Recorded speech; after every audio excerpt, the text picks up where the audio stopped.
Bonjour, voici le cours intitulé Les amides aliphatiques. Présentation des amides. Définition. Un amide est un dérivé d'acide carboxylique. C'est un composé organique oxygéné et azoté, dont la molécule renferme le groupe fonctionnel amide, C-O-N. La formule brute générale d'un amide est CnH2n plus 1 ON. Différents types d'amides. On distingue trois types d'amides. Les amides non substitués, les amides N monosubstitués et les amides NN disubstitués. Pour les amides non substitués, il y a un radical R lié à l'atome de carbone. L'atome d'azote, quant à lui, il est lié à deux atomes d'hydrogène. Pour les amides N monosubstitués, toujours le radical R lié à l'atome de carbone. Par contre, l'atome d'azote, c'est deux atomes d'hydrogène. L'un d'eux est remplacé, ou bien il est substitué par un radical R'. Donc c'est là la substitution.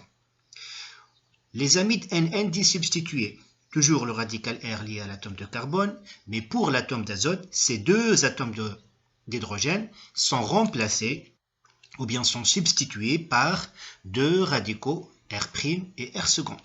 Donc lorsqu'on dit N monosubstitué, un atome d'hydrogène de l'azote est substitué par radical R', alors que NN disubstitué, les deux atomes d'hydrogène sont substitués par deux radicaux R' et R'. On note bien ici que le radical R peut être un atome d'hydrogène ou un groupement alkyle, CnH2n plus 1. Alkyle, c'est-à-dire si c'est un méthyle, CH3. CH3, CH2, c'est un groupement éthyle, etc. Par contre, les radicaux R' et R' ne peuvent être que des groupements alkyles. Nomenclature des amides aliphatiques. Pour nommer un amide, il faut identifier la chaîne principale comme étant la chaîne carbonée linéaire la plus longue, comportant le groupe fonctionnel amide. Ensuite, numéroter les atomes de carbone de la chaîne principale en commençant par celui du groupe fonctionnel. Donc le premier atome de carbone, c'est celui qui comporte la double liaison O. On va commencer par la nomenclature du premier type des amides, les amides non substitués.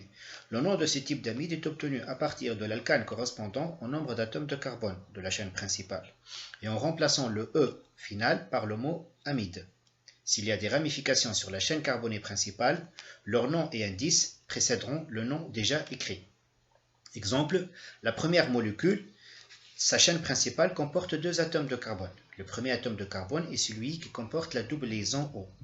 L'alcane correspondant à deux atomes de carbone est un éthane. Donc on enlève le E final du mot éthane et on le remplace par le mot amide. Donc ça sera éthanamide. La deuxième molécule, sa chaîne principale, comporte trois atomes de carbone. Donc c'est un propanamide. La troisième molécule comporte une chaîne à 4 atomes de carbone, donc c'est un butane, mais le troisième atome de carbone comporte une ramification méthyle, donc 3-méthyl butanamide. Maintenant, le deuxième type d'amide, les amides N substitués. Le nom de ce type d'amide est obtenu en faisant précéder le nom de l'amide non substitué par celui du groupe alkyle, greffé à l'atome d'azote, et précédé de la lettre N.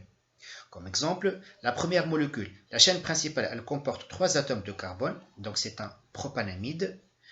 Au niveau de l'atome d'azote, on remarque qu'il y a un groupement méthyle greffé à cet atome-là, donc le nom de cet amide, ça sera N-méthylpropanamide. Deuxième exemple, la chaîne principale renferme 4 atomes de carbone, le troisième, il porte une ramification méthyle, et le groupe alkyle greffé à l'atome d'azote, c'est un groupe éthyle. Donc ça sera N-éthyl, 3-méthylbutanamide. Maintenant, le troisième type d'amide, les amides NN disubstitués. Le nom de ce type d'amide est obtenu en faisant précéder le nom de l'amide non substitué par ceux des groupes alkyles greffés à l'atome d'azote, et précédé de NN, s'ils sont identiques, ou bien précédés chacun par N et cités dans l'ordre alphabétique s'ils sont différents. Comme exemple, la première molécule, sa chaîne principale, elle comporte 3 atomes de carbone, donc c'est un propanamide. Au niveau de l'atome d'azote, on remarque qu'il y a deux groupes alkyles identiques, donc 2 méthyl. Le nom, ça sera NN, diméthylpropanamide. La deuxième molécule, sa chaîne principale comporte 2 atomes de carbone. Au niveau de l'atome d'azote, on remarque qu'il y a deux groupes alkyles. Le premier, c'est un groupe méthyle, le second, c'est un groupe propyle. Donc ça sera N-méthyl, N-propyl est un amide. Bien sûr, on respecte l'ordre alphabétique. Le M, il vient en alphabet avant le P. Maintenant, on va voir comment préparer des amides.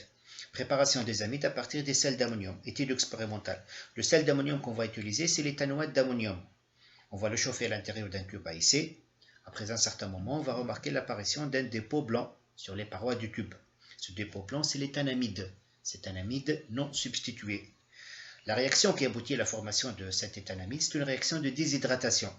Donc à partir de l'éthanoate d'ammonium, une molécule d'eau va être éliminée et c'est l'éthanamide qui va se former. Cette réaction de déshydratation, c'est une réaction qui est limitée et elle aboutit à un équilibre chimique dont le taux d'avancement est égal à 0,8 environ. Remarque, comment on obtient l'éthanoate d'ammonium, c'est par réaction entre l'acide éthanoïque et l'ammoniac. Donc si on généralise, les amides non substitués peuvent être préparés par déshydratation du carboxylate d'ammonium correspondant. Ici, le carboxylate d'ammonium, c'est l'éthanoate, puisqu'on a utilisé l'éthanoate d'ammonium. Selon l'équation suivante, RCO2NH4 donne RCONH2 plus H2O. Bien sûr, étant donné que l'éthanoate d'ammonium, c'est un composé ionique. Donc il est composé par un ion carboxylate et un ion ammonium.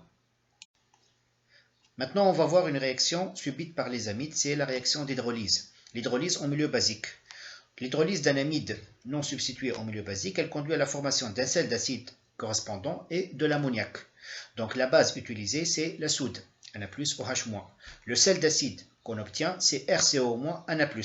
Donc c'est un carboxylate de sodium, en plus d'une molécule d'ammoniac. L'hydrolyse d'un amide monosubstitué en milieu basique, elle conduit à la formation d'un sel d'acide aussi, mais avec une amine primaire.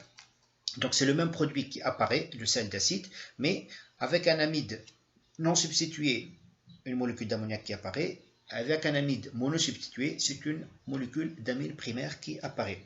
L'ammoniac et l'amine primaire sont deux bases faibles.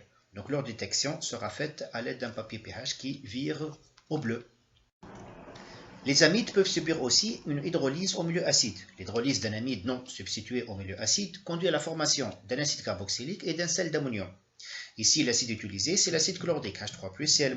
Donc on obtient un acide carboxylique, RCOH, et le sel d'ammonium, qui est ici le chlorure d'ammonium.